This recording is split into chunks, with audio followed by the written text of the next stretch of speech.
안녕하십니까. 국제스포츠 태권도 겨루기 전공 홍민균입니다. 일단 저희 팀을 소개하겠습니다. 저희 팀은 새내기 20이라는 팀이고요. 저희는 그리고 저희 팀 1 먼저 소개시켜 드리겠습니다. 일단 오늘의 팀장은 저 홍민균이고요. 저는 국제스포츠 태권도 겨루기를 전공하고 있습니다. 그리고 그 옆에는 태권도 품새를 전공하고 있는 김학준, 그 옆에는 태권도 시범을 전공하고 있는 박재근입니다. 그 옆에는 저희와 다르게 동계 스포츠를 전공하고 있는 김종환 학생이고요. 이렇게 저희는 4명의 학생들로 구성되어 있는 팀입니다. 일단 저희는 퀵보드, 어떻게 하면 퀵보드를 안전하게 탈 수 있는가, 그것에 대해 생각하고 있는데요. 일단은 퀵보드를 사용할 때 안전 문제를 어떻게 해결해야 되나, 그리고 퀵보드는 어떻게 하면 안전하게 이용할 수 있는가, 퀵보드 주변 사용자의 위험사항, 평균적으로 안전장비를 얼마나 가지고 이용하고 있는가, 그리고 퀵보드를 이용하는 사람들이 얼마나 안전 문제에 신경을 써서 퀵보드를 이용하고 있는가, 그리고 퀵보드는 위험하기 때문에 전용 도를 어떻게 하면 만들 수 있는가, 이렇게 해가지고 저희는 생각을 하고 있습니다. 일단은 저희 생각으로는 퀵보드의 시속을 15km에서 20km로 제한해야 된다고 생각합니다.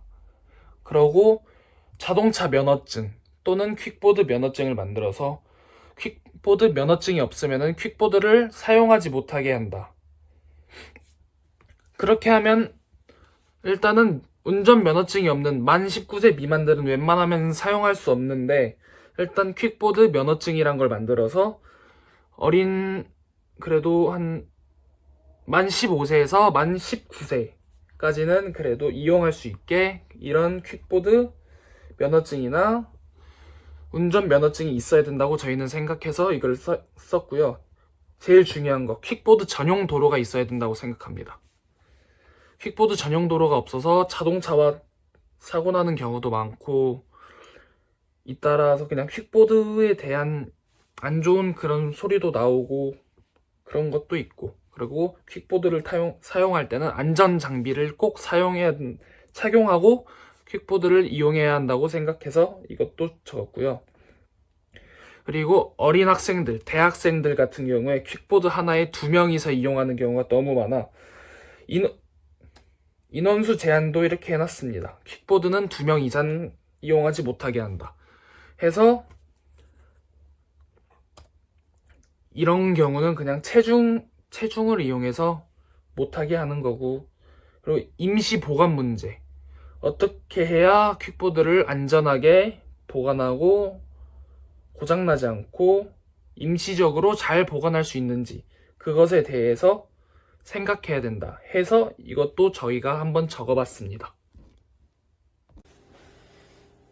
두 번째로 추상화 세계를 설명해야 된 새내기 20팀 박재근입니다. 첫 번째는 데이터 추상화입니다. 데이터 추상화에는 안전 장비, 그리고 인원수 제한, 보관 장소, 전용 도로, 제조, 면허증, 임시 보관 문제, 이렇게 7개로 나눠져 있습니다. 다음으로는 관계 추상화입니다. 관계 추상화에는 전동 킥보드, 전동 킥보드를 주제로 안전과 보관, 이렇게 2가지로 나뉘어져 있습니다. 일단 안전에는 인원수 제한, 그리고 전용 도로의 속도 제한, 그리고 헬멧 착용 및 여부 확인, 그리고 보관에는 퀵보드 전용 주차장 개설, 그리고 집 안에 보관, 그리고 일반 도로 주차, 이렇게 6개, 각각 3개로 나누어져 있습니다. 그리고 마지막으로 세 번째로 함수 추상화입니다. 저희가 전동 킥보드 앱을 만들었습니다. 전동 킥보드 앱을 사용하여 킥보드의 위치와 거리 등을 알 수 있는 앱입니다. 그리고 첫 번째로는 킥보드 위치 사진입니다. 킥보드를 약도만 보고 갈 수 없기에 있는 킥보드 위치를 사진으로 찍는 겁니다. 그리고 두 번째로는 사고 예방 영상입니다. 킥보드를 타면서 이러한 문제점을 고려하지 않으면 날 수 있다는 것을 알려주는 사고 예방 영상입니다. 그 세 번째로는 전동 킥보드의 배터리 양입니다. 왜냐면 전동 킥보드도 한계가 있기 때문에 배터리 양이 있었으면 못 탈 수 있는, 배터리 충전을 하여 탈 수 있는 그런 겁니다. 그리고 블랙박스가 있는 이유는 위험한 사고나 그러한 것을 예방하기 위해, 위험한 사고가 날 수 있기 때문에 그런 것을 방지하기 위해 블랙박스를 설치하는 것으로 하였고, 사진 촬영은 다 이제 킥보드를 다 타고 이제 킥보드의 사진을 촬영해서 현재 위치하는 곳이 어디 있는지 알려주는 것으로 이렇게 추상화 세계를 설명하였습니다. 우선 첫 번째 화면 구성도는 사용자가 처음 킥보드 앱을 이용할 때 먼저 해야 할 로그인과 회원가입하는 단계를 보여주고 있습니다. 그 다음엔 전동 킥보드 회원가입한 다음엔 로그인을 하여서 그 다음 화면으로 넘어가게 됩니다. 그 다음 화면은 전동 킥보드가 어디에 위치해 있고 그 전동 킥보드의 배터리도 알려줍니다. 그 다음은 전동 킥보드를 사용하기 전에 면허가 있는지 확인하는 과정을 화면 구성도로 구성해 봤습니다. 그 다음은 안전장비 착용 사진 촬영인데, 전동 킥보드 이용 시 안전장비를 착용한 사진을 찍지 않으면 전동 킥보드 이용이 불가합니다. 그래서 전동 킥보드 이용 시 안전장비를 꼭 착용해야 이용할 수 있게끔 이런 화면 구성도를 만들어 봤고요.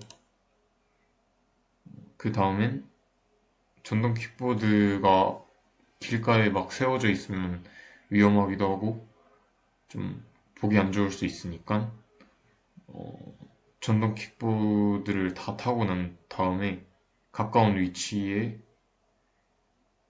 전동 킥보드를 보관할 수 있는 곳을 알려주는 그런 화면 구성을 구성해 봤고요. 그 다음엔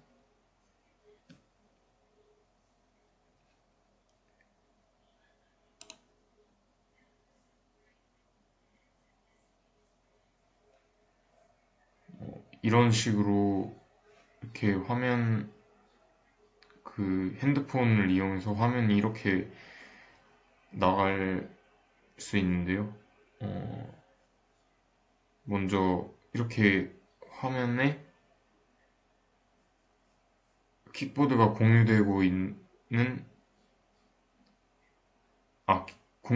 킥보드를 사용하기 위해서는 무조건 운전면허증을 등록해야 되고요. 그렇지 않으면 사용할 수 없습니다. 사용할 수 있습니다. 이렇게 표현해 봤고요. 그 다음엔 만약에 킥보드가 20km 이상 넘으면 속도가 20km 미만으로 떨어지게 됩니다. 이런 거를 안전 문제 때문에 이런 걸 넣어봤고요. 그 다음엔 이 킥보드 전용 도로에서만 이 킥보드를 사용할 수 있게끔 생각을 해봤습니다. 그 다음엔 아까 전에 말했듯이 임시적으로 보관할 수 있는 장소를 만들고 그 장소에만 킥보드를 넣을 수 있게 한번 만들어 봤고요. 또 킥보드를 사용할 때 제일 중요한 게 안전인데 안전 장비를 착용하지 않으면 이 킥보드를 사용하지 못한다는 점, 이런 거를 한번 만들어 봤습니다. 또 요즘 길에 보면 전동 킥보드를 사용하는 사람 한 전동 킥보드에 2명 이상씩 타는 사람들을 많이 봤는데요. 2명 이상, 1명 이상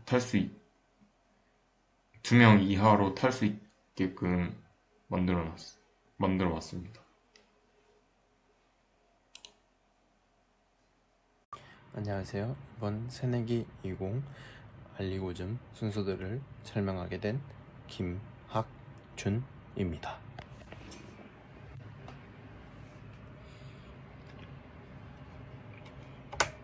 저희의 알리고즘 순서도입니다.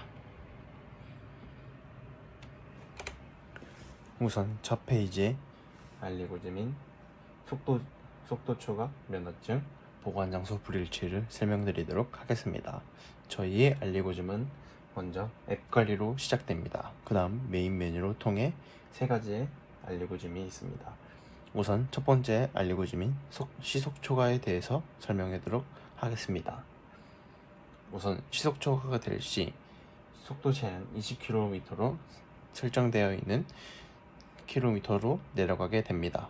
이 속도 초과가 됐을 경우 속도 제한 20km로 내려갑니다 라는 알리고즘을 받으며 다시 시속 초과의 알리고즘을 가게 됩니다. 그 전에 속도 제한이 되어 있는 20km로 내려갔기 때문에 이 알리고즘을 다시 노를 받고 이 데이터로 향하게 됩니다. 그 다음 이 알리고즘을 끝마칠 수 있습니다. 그 다음 알리고즘인 면허증을 설명드리도록 하겠습니다. 이 면허증은 면허가 등록되지 않았을 경우 나오는 알리고즘입니다. 우선 면허증 등록이 안 돼 있을 시 이용이 불가합니다 라는 알리고즘을 받게 되는데요. 이 알리고즘이 면허증이 안 됐을 경우 계속 나오게 되어 있습니다. 그리고 이 면허증이 등록이 되어 있다 라는 알리고즘을 받을 경우 이 알리고즘 또한 데이터로 들어가 이 알리고즘을 끝낼 수 있습니다. 그 다음 보관장소 불일치로 넘어가 보도록 하겠습니다. 보관장소 불일치는 전동 킥보드에 달려있는 GPS를 통해 보관장소 불일치 알리고즘이 있습니다. 보관장소 불일치할 경우 킥보드가 위치가 보관장소 불일치라 되어 있는데요. 이 불일치는 이곳에 주차할 수 없다는 뜻입니다. 그래가지고 보관장소 불일치일 경우 이 킥보드는 이곳에 주차할 수 없으므로 다른 곳에 주차해 주십시오 라는 알리고즘을 받게 되면서 이 알리고즘이 나오게 됩니다. 그리고 보관장소와 일치할 경우 yes를 받고 데이터를 향해 이 알리고즘을 끝을 낼 수 있습니다. 다음 슬라이드로 넘어가겠습니다.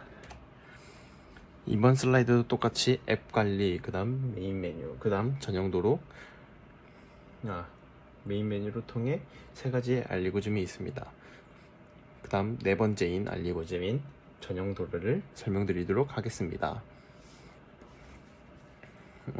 이 알리고즘은 카메라 앞에 달려있는 알리고즘이 킥보드 전용도로인 것을 판별하여 나오는 알리고즘입니다. 이 킥보드가 전용도로를 달리고 있는가 노를 받을 경우 노 할 시 카메라 인식으로 전용도로를 달리지 않음 이라고 되어 있습니다. 전용도로를 달리지 않는 것이 아니라 기본 도로를 달리지 않고 전용도로를 달린다는 뜻입니다. 이 전용도로를 달리고 있다고 yes를 받을 경우 데이터를 통해 이 알리고즘 끝을 낼 수 있습니다. 그 다음 안전장비 착용입니다. 안전장비 착용 노라는 알리고즘을 받을 경우 카메라 인식으로 헬멧 미착용 시 사용 불가라는 알리고즘을 받게 됩니다.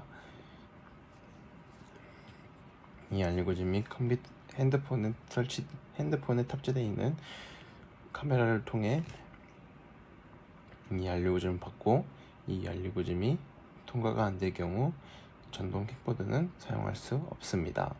그리고 안전장비를 착용했을 경우 예스를 받고, 이것 또한 데이터를 통해 이 알리고즘을 끝낼 수 있습니다. 그 다음 인원 초과입니다. 인원 초과는 알리고즘은 킥보드 자체의 무게 제한을 설정해 한정 무게보다 많이 나갈 시 나오는 알리고즘입니다. 인원수 초과를 통해 인원수 초과 예스라는 알리고즘을 받고, 한정 무게가 나갈 시 사용 불가라는 알리고즘을 받게 됩니다. 그 다음 인원 초과 노라는 알리고즘을 받으면 데이터에 저장되고 이 알리고즘은 끝을 냅니다. 이것으로 저의 알리고즘 순서들을 발표를 마치도록 하겠습니다.